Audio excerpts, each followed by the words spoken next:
Alrighty, we're rolling. Whenever y'all are ready. Okay. Welcome. Hello. How are you? Good, how are you? I'm great. Well, this is SOA 200 going to Mexico City in May. This is our information meeting, so it's fun. I am Lauren Evans. I teach in the art department. I dwell mostly over in the art lofts, where I teach mostly sculpture, but other things as well. And then I also oversee the campus gallery. So I have my hands in a lot of art stuff. And I have done an SOA 200 class once before. It was when we still had Jan term. So Jan term 2020, right before the world shut down. I accompanied a group of students to London for the SOA 200 class. So this will be a totally different, ball game moving to Mexico City, but I at least have that kind of framework for them. I did SOA 210, I think. No, I did 200 also, like on campus. But doing it abroad is so much more fun. It's actually stuff. Well, I mean, you do stuff here on campus too, but you get to do so much. Oh yeah, and my fun fact is that I know how to count. And I'm Morgan Soya, and division of music, and I'm a teacher and musician. I run the music ed program, so it is literally that, teaching people about music. And so I teach a lot of methods courses and also just some theory and oral skills, things like that. Love those classes. It makes me happy. And my fun fact is that I used to run an ice. I love ice cream. It's one of my favorite things in the whole world, and I love making it. And I miss all of my commercial equipment that I used to use to make treats and things, because it's hard to do when you don't have the nice commercial grade stuff. But yeah, I have traveled abroad before as a performer on performance tours, and I have luckily been to Mexico 4 times, love the city, or the country, but I have not been to Mexico City, so this will be a first time going to Mexico City. But this is our course information. We are tentatively going to be going from May 5th through the 21st, which is sort of the beginning of the May semester in 2025. And the course is going to meet the general ed fine arts requirement. So if it says that you need to take either 250, 200, or 210, then this course meets that. Which it has some prerequisites, which I imagine they all do. No, and the 200 one does. Do they all? I think they all have the same one. Yeah. And so for us, it is going to be a lot of immersion. Our itinerary has a ton of site visits to all kinds of different venues. There is a lot of art, architecture, music venues, theater venues, film venues, dance venues. It's a lot, and it's all really centrally located, which is kind of amazing when you look at a map of Mexico City and see all the different places that we may be going. They're not very far apart, which is kind of amazing for all of the different types of things we'll be seeing, like even ecological parks and historical, archaeological, and anthropological sites are literally just like a 15-minute drive away from the center of the city, which is pretty amazing. Yeah, I'm jazzed. Yeah, so I'll speak to this. I know kind of the activities Morgan spoke to. We're gonna just be, yeah. If it's anything like the London trip, we're gonna be going. A lot of the times we'll be together in groups, for scheduled tours, things like that. Whereas there will also be some built-in free time in the itinerary for you to go and explore, go have dinner on your own, that kind of thing. And I don't remember exactly where it's built in, but there's usually like a weekend or a couple days built in as well for you to kind of have some free time. I don't remember exactly where it falls in our itinerary.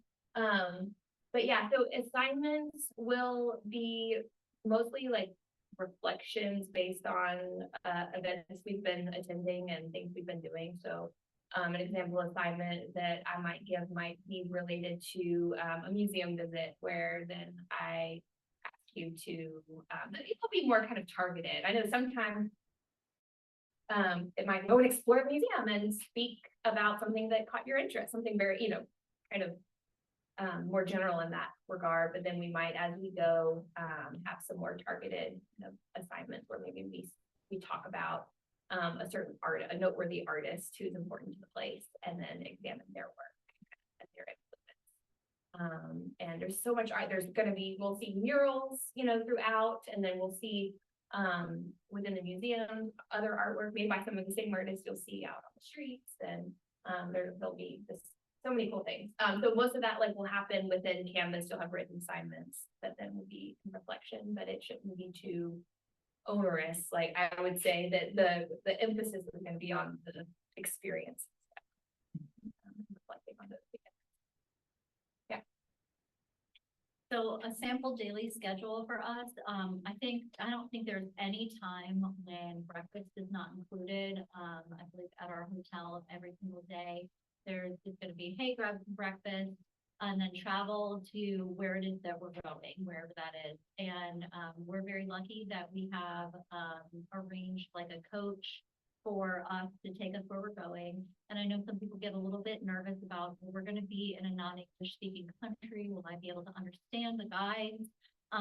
Yes, they're all English speaking guides. So it won't be like, hey, you need a translator to help you. So there will be somebody who speaks English on our tours every day.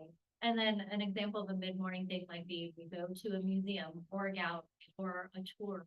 And then usually there is lunch on your own, and then potentially traveling to a second location.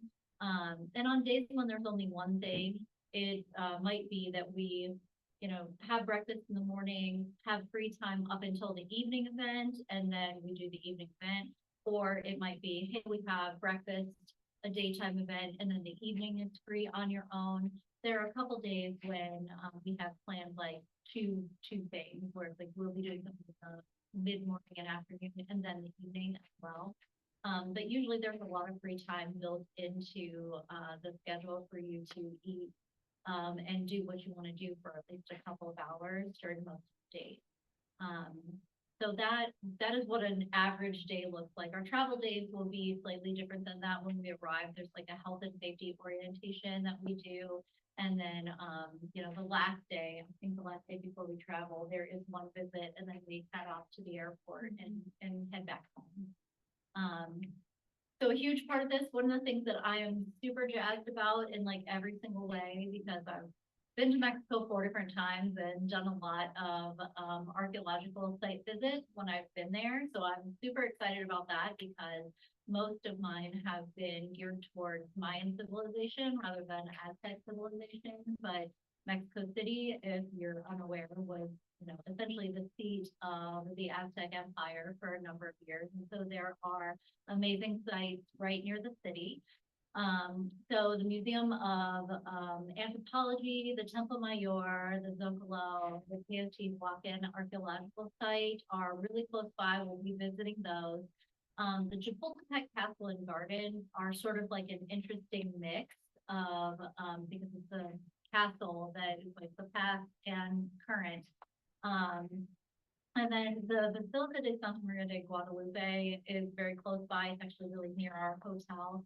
And the Metropolitan Cathedral are 2 different types of churches. They're both Catholic churches, but they're very different in the way that they look. And so it's going to be really interesting to see some of the older architecture styles and some of the newer architecture styles. A lot of the art and architecture in Mexico City it's really kind of slammed together, the past and the present. It is a really interesting walk through history, even just the buildings and things that we'll see. So those are some of the like history and historical sites that we'll be seeing. I'm really excited about the archaeological site. I'm so jazzed. And then I'm almost like more excited about that than the art, but like that is art, and I don't know, to me, it, Yeah. it totally. Yeah, So some other things we'll be doing, like we mentioned, we'll be going to a number of art museums and galleries. There are a number that are kind of already into our itinerary but there may be some other kind of like smaller exhibitions or things that we might pop into. For example, like I love all kinds of art, but especially contemporary art. And so I will try to weave in some of that as well. So like the University Museum of Contemporary Art looks really cool. I was trying to find out what they're gonna have up right during that time, and they haven't put it on their website yet. So once some of those things, the programming gets slotted, we can even be more, focused on what we're gonna do. But when I was in London, we had enough flexibility within our schedule that we were able to add in a couple of trips. For example, like I met this woman who's an artist, who I met her at an exhibit, like on one of our free nights. I went to an art event, and she was a professor at the Royal College of Art, and she like oversaw this collection that was on display, and she was like, "Oh, bring your student on the tour." So we got to have, I'm not saying I'll like that'll happen in Mexico City, but it's cool that that we might be able to, find some of those opportunities. So yeah, like there's lots of public art and murals that will be identifying or making a point to see, but also just seeing and passing. And then yeah, I believe we have do we have ballet and opera on our schedule? Yes. Yeah. So we'll be going to some performances in the evenings, and that'll be really fun and special. Yeah, all kinds of really. I'm super excited for the folkloric ballet. If you have never been to anything like that, it's usually an opportunity from folks from different states within Mexico to bring their specific costume, dance. It's pretty amazing. We actually have something kind of like it here. It's actually coming up here in Birmingham on a smaller scale called Fiesta. And I think it is either this weekend or next weekend, where there will be some elements of folkloric ballet that are happening here. A lot of larger cities have them for folks from Latin American culture to bring these different dances, food, etc. There's also amazing markets in Mexico City that I'm all about it, because what here in the United States we think of as Mexican food is a lot of times Tex-Mex food, which is great and wonderful, and I love it. But authentic Mexican cuisine is different and it is amazing, and it's so good, and you can try so much of it there.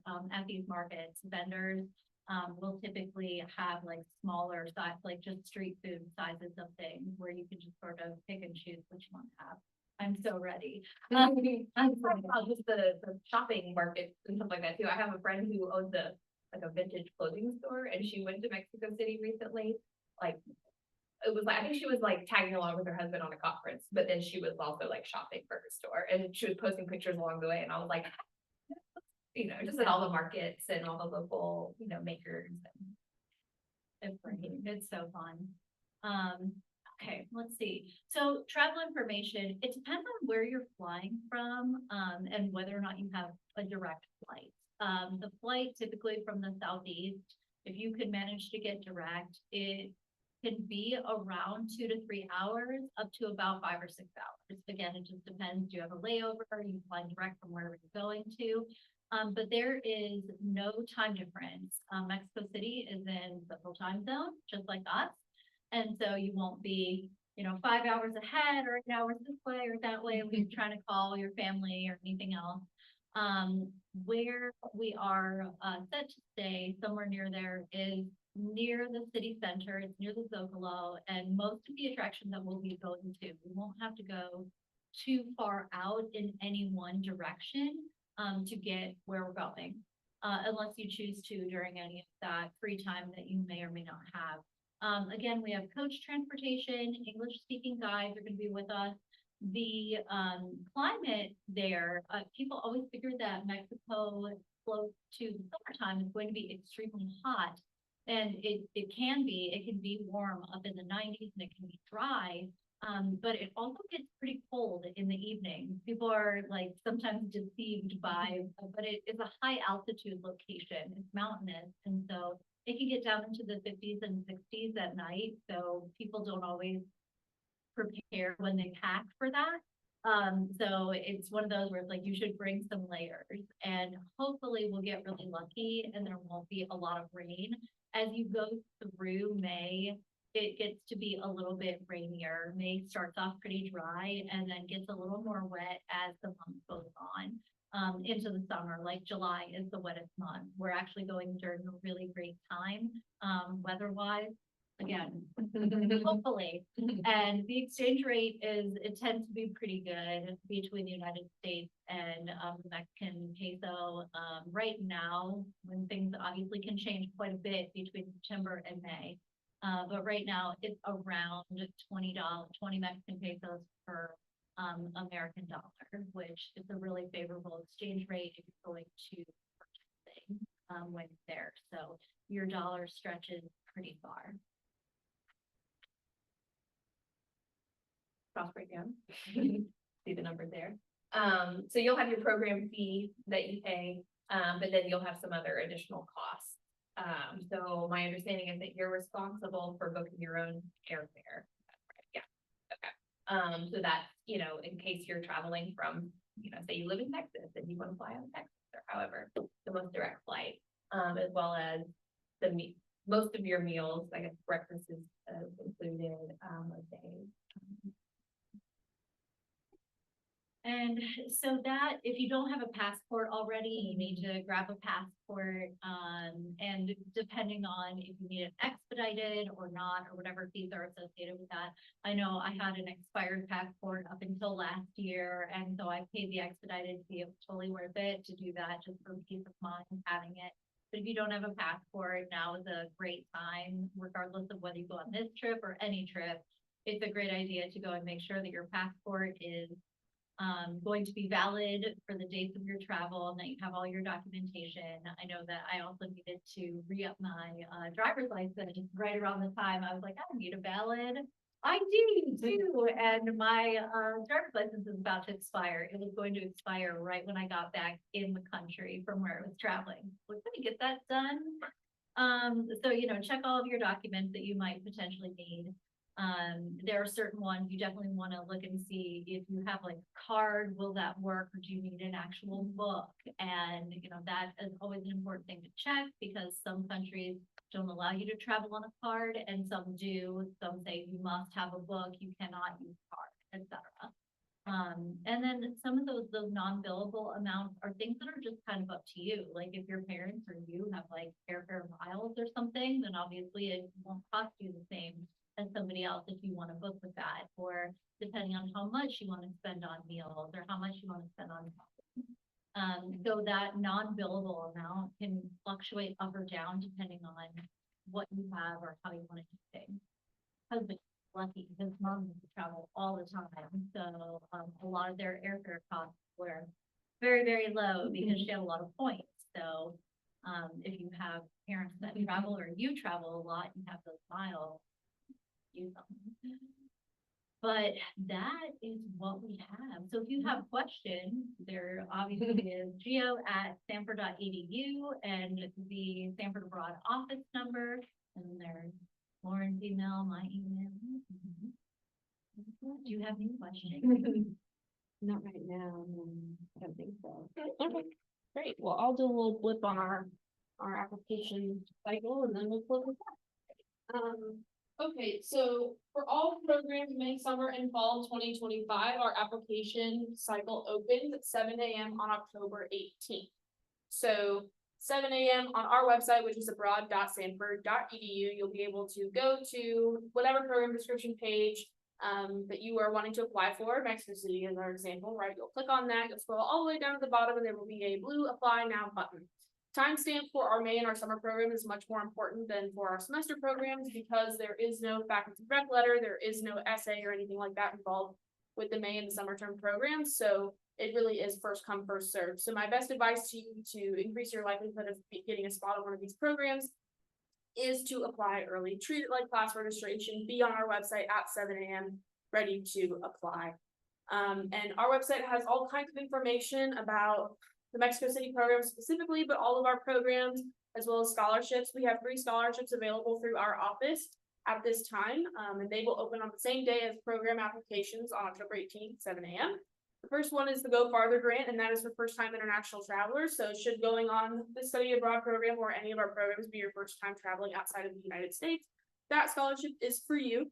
And then the Heron Scholarship is our need-based scholarship, also available on our website. And then the Barrington Nichols Thompson Scholarship, which is for School of the Arts majors and minors. So should you be a School of the Arts major or minor, you can apply for that scholarship. It is in name of Larry Thompson's late wife and parents. And that is a fund directly out of the School of the Arts department. So, and regardless of if you are going on SOA 200 or going on another program, if you are an SOA major or minor, that is for you. Do you have any questions about costs or flights or itinerary? Wonderful. Well. Yeah. Thanks, everybody. Oh, look at that. Yep. Oh, actually, I do have a question. Yeah, absolutely. About the prerequisite courses.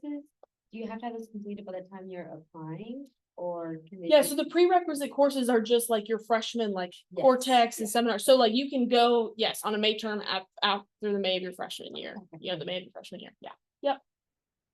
So most of our programs, if they're gen ed based, the only prereqs is that basically that you know, finish out your freshman year here at Sanford and then you go on the program. That's usually the earliest that students study abroad is that May term of after their freshman year. Yep. Alrighty. Okay.